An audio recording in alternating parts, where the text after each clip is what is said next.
Hey everyone, today we are checking out the SVT Suite from Ampeg. So before we get started, full disclaimer, I was sent a license of this fine plugin in order to do this video. However, all thoughts and opinions voiced in this video are my own. I'm not getting paid to say anything good or bad about this plugin. So I've loaded up my Lundgren pickup comparison session that I did last week, and in it I used the SVT Suite for two of the tones, for the Synthy bass tone and for the slap bit. I've also dialed in a quick rock tone for this very video, so we're gonna take a look at that as well. So the Ampeg Suite is pretty darn nice looking, if I may say so myself. You have three different windows or what have you here. You have your effects, you have the amp, and you have the cabinet section. So in the effect section, you have the Optocomp, the Rocktaver, the Scrambler, the Liquefier, and the Phasifier.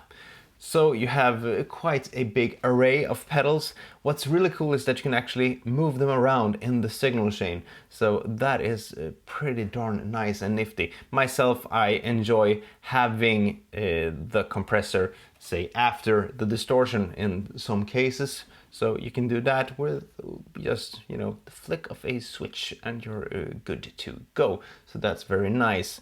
A nice thing that they've added is a blend knob for the Optocomp in case you want to get some, parallel compression going.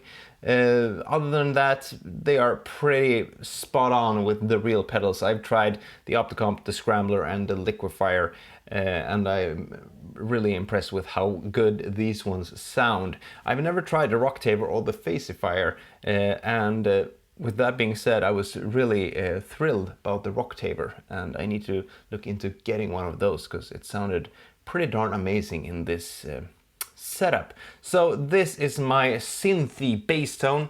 This is done with my Yamaha Attitude Limited 3, which has the Lundgren hot pickup in it, and it sounded like something like this.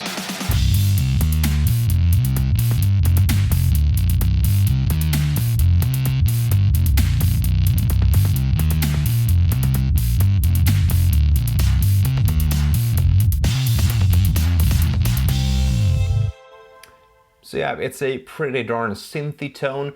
If I turn the Rocktaver and the Scrambler off, you get this.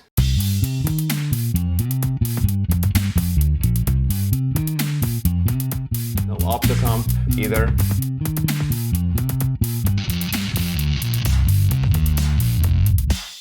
So yeah, the effects section of this plugin really does quite a bit of heavy lifting with this tone. Other than the SVT Suite, I've also got the Logic stock compressor going, and I've got the limiter placed after everything so that, it doesn't fly all over the place.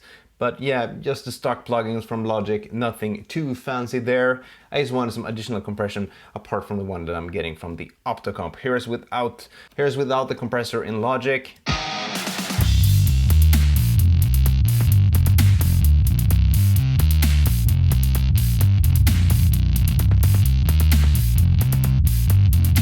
So yeah, it adds a wee bit more compression, but nothing too crazy. I've also got the Phasifier going, not too much of that blended in. Let's see if you can hear it without it.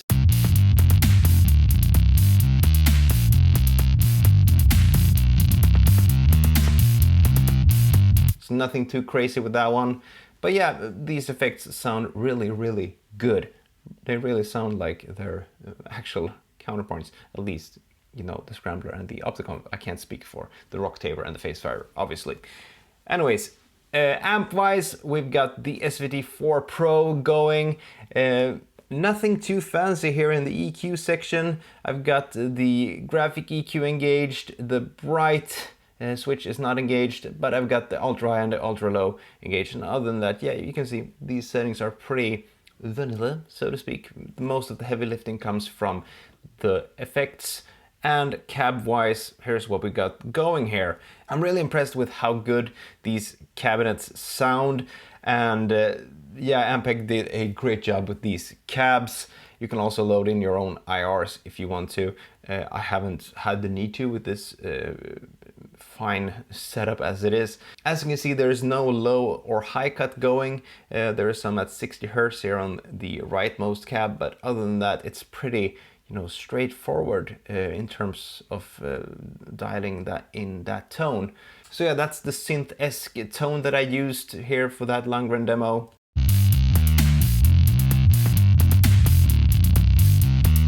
Without the graphic EQ. Just some high cut at 8K, nothing too fancy there. And this was pretty much the cab setup when I loaded up the plugin. So yeah, that was really easy to dial in. And let's quickly go into the slap tone that I used in the Lundgren video as well. Same signal path here, got Logic stock compressor going first, and then last in the signal chain we got the Logic limiter going, you know, just to even things out a wee bit.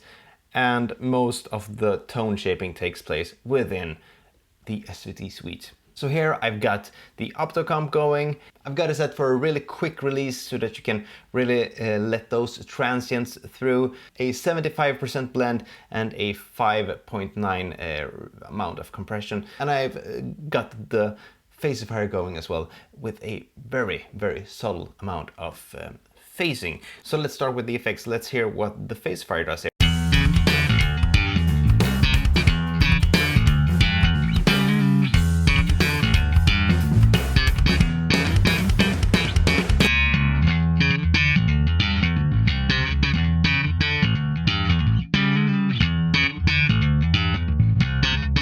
It's very subtle, but to my ears it does add some sparkle and some adds a bit of interest to the tone, if you get what I'm saying.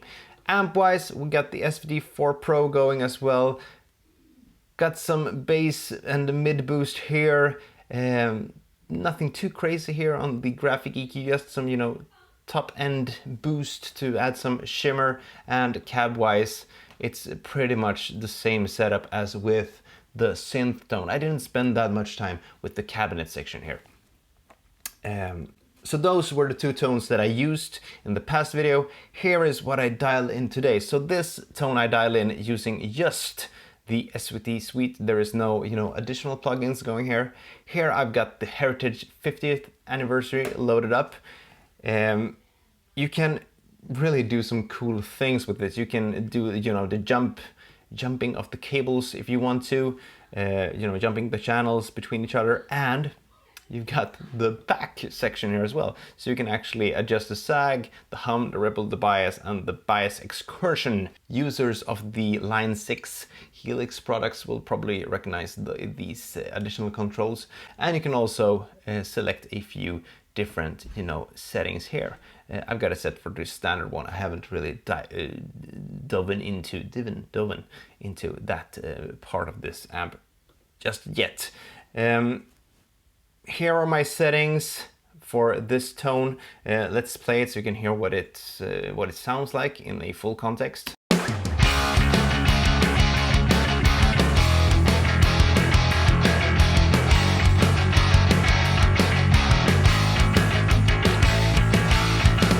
It's a pretty growly P bass tone, which I, you know, almost always tend to gravitate towards.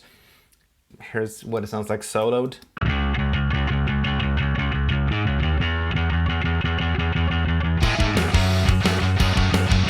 Pretty darn aggressive, and I really, really enjoy this. It took me like 5 to 10 minutes to dial this tone in. It's pretty darn straightforward and easy to actually get something good sounding out of this plugin, I must say. FX wise, we got the scrambler going into the optocomp. Like I said, this is what I actually prefer to do when it comes to, you know, distortion and compression in pedal format. Doing it like this, in my humble opinion, gives you access to the dynamic range of the distortion circuit, more so than if you were to do it the other way around with the compressed signal going into the distortion circuit. This way, you know, you can clean things up by playing a bit quieter and really get some bite and growl by digging in. So yeah, here's the tone with the scrambler.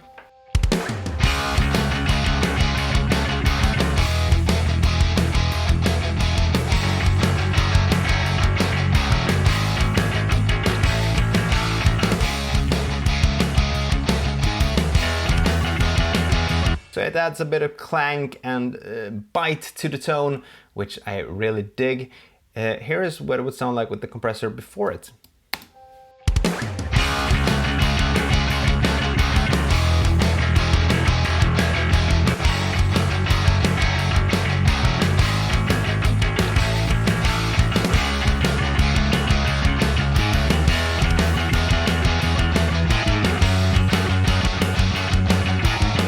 Maybe that sounds better. I don't know. I like them both. This is how I normally do it, so that's why I gravitate towards it, but I can really see how running the compressor into the distortion would sound appealing to some. It certainly did to me. Anyways, that's the effects. No, nothing else. No Roctaver, no liquefier, no phasifier. Cab-wise, I actually spent a bit of time with the cabs here. So we got the 810, the Heritage Series 810 with the Dynamic 20 microphone, and then we got the SVT 115 cabinet going as well. There are no room mics going here, and I did actually do a bit of low cutting here. Nothing too excessive. You can really dial the tone in with these controls here. Let's see.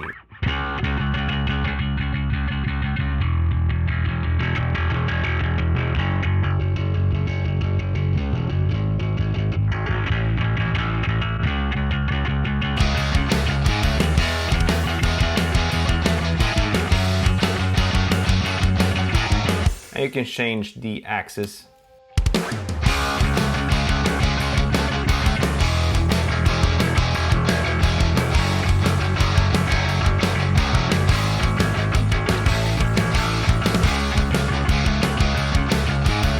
So yeah, it's a pretty straightforward rock tone, like I said, and it took me like 5 to 10 minutes to dial in.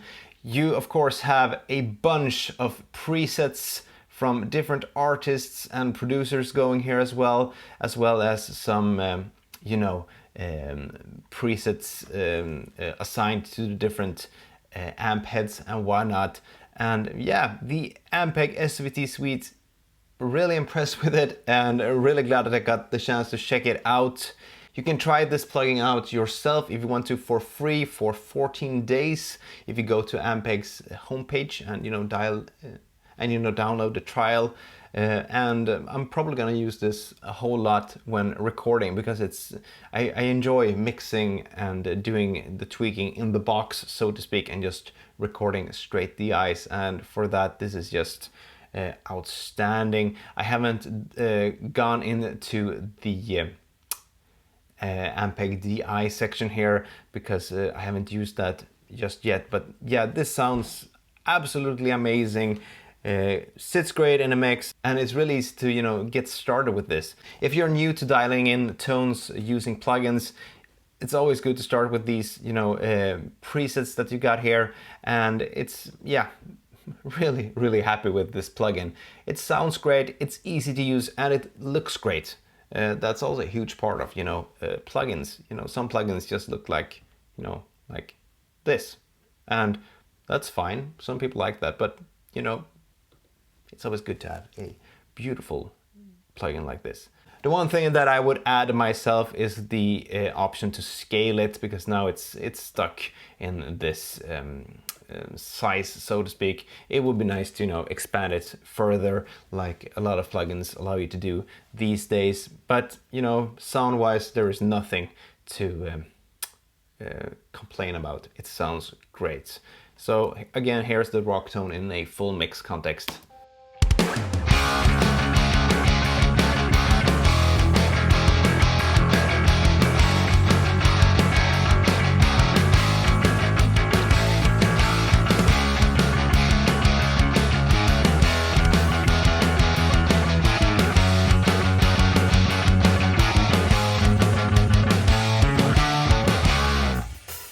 So yeah, there you have it. That's a quick look at the Ampeg SVT Suite from Ampeg. If you enjoyed this video, make sure to hit that thumbs up button and share it with your bass playing friends.